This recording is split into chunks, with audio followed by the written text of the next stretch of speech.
সকাল বিকালে নাস্তায় বাচ্চাদের টিফিনে হঠাৎ কখনো মেহমান বাসায় চলে আসছে কিংবা আপনার হঠাৎই ক্ষুধা লেগে গেছে, তখন কিন্তু এই রেসিপিটা আপনার জন্য একদম পারফেক্ট একটা স্ন্যাক্স হইতে পারে। খাইতে যেমন মজা, দেখতে তেমন কালারফুল এবং বানাইতেও লাগে মাত্র কয়েক মিনিট টাইম। আর আপনারা তো সবাই জানেন হৃদয় ফেরদৌস খান চ্যানেল মানে সহজ রেসিপি, মজার recipe. So let's start it. ফার্স্টেই পানি বল করে গেছে, দেখতে পাচ্ছেন চুলাতে আমি 1 কাপ পরিমাণ পাস্তা এখানে ইউজ করেছি। মিক্স পাস্তা আমি এখানে ইউজ করেছি, তবে আপনারা চাইলে যে কোনো এক রকমের পাস্তাও নিতে পারেন। এখন এখানে কেটে রাখা আমি ভেজিটেবল ইউজ করছি, আলু আছে, পটল এবং গাজর। তবে আপনারা আপনাদের পছন্দ মতো ভেজিটেবল কিন্তু এখানে নিতে পারেন। পাস্তা কিন্তু 3 মিনিট সিদ্ধ করার পর তারপরে আমি ভেজিটেবলটা অ্যাড করে দিয়েছি। এখন নিয়েছি আমি 2টা নুডলস এবং মশলাগুলো আলাদা করে রাখছি, যে কোনো ব্র্যান্ডের নিলেই হবে। পাস্তা 5 থেকে 6 মিনিটের মতো সিদ্ধ করে নিলাম সবজি সহ। আমাদের পাস্তা এবং ভেজিটেবল কিন্তু 70% কুক হয়ে গেছে। এখন যেটা করব, ওই যে নুডলস 2টা নিয়েছিলাম সেটা ভেঙে ছোট ছোট করে দিয়ে দিলাম এই পাস্তার মধ্যে। এখন জাল করে নিব প্রায় 3 থেকে 4 মিনিটের মতো। ভিউয়ার্স, এই টাইমটা কিন্তু অবশ্যই খেয়াল রাখবেন, তা না হলে কোনোটা কম সিদ্ধ হবে বা কোনোটা বেশি সিদ্ধ হবে, খাইতে কিন্তু ভালো লাগবে না। আচ্ছা, আমাদের নুডলস, পাস্তা, ভেজিটেবল সব কিছু কিন্তু খুব সুন্দরভাবে সিদ্ধ হয়ে গেছে। এখন আমি একটা স্ট্রেনারে এই পানিটা ছেঁকে নিচ্ছি। আচ্ছা, এখন একটা বড় সাইজের কড়াইয়ে পেঁয়াজ, কাঁচা মরিচ এবং 2 টেবিল চামচের মতো তেল দিয়েছি। পেঁয়াজটা একটু লাইট পিঙ্কিশ কালার হয়ে গেলে আমি অ্যাড করে দিচ্ছি 3টা ডিম।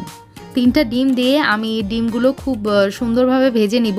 খুব সুন্দরভাবে ভেজে নিব বলতে স্ক্রাম্বল করে নিব। এই পর্যায়ে ডিমের মধ্যে লবণ অ্যাড করার দরকার নেই।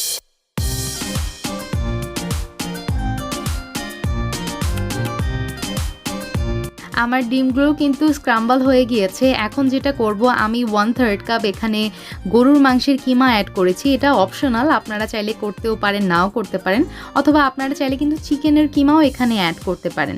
গরুর মাংস ছোট ছোট পিসেস করে কেটে আদা, রসুন, গোলমরিচ, লবণ, সয়া সস দিয়ে সিদ্ধ করে রেখেছিলাম। ডিমের সাথে মাংস কিমা 1 মিনিটের মতো ভেজে নিলাম। তারপরে দিয়ে দিচ্ছি টমেটো। আপনারা চাইলে এই পর্যায়ে কিন্তু টমেটোর সাথে ক্যাপসিকামও দিতে পারেন। যাই হোক, 1 মিনিটের মতো আবার ভেজে নিয়ে দিয়ে দিলাম নুডলস এবং তার সাথে 2টা মশলা।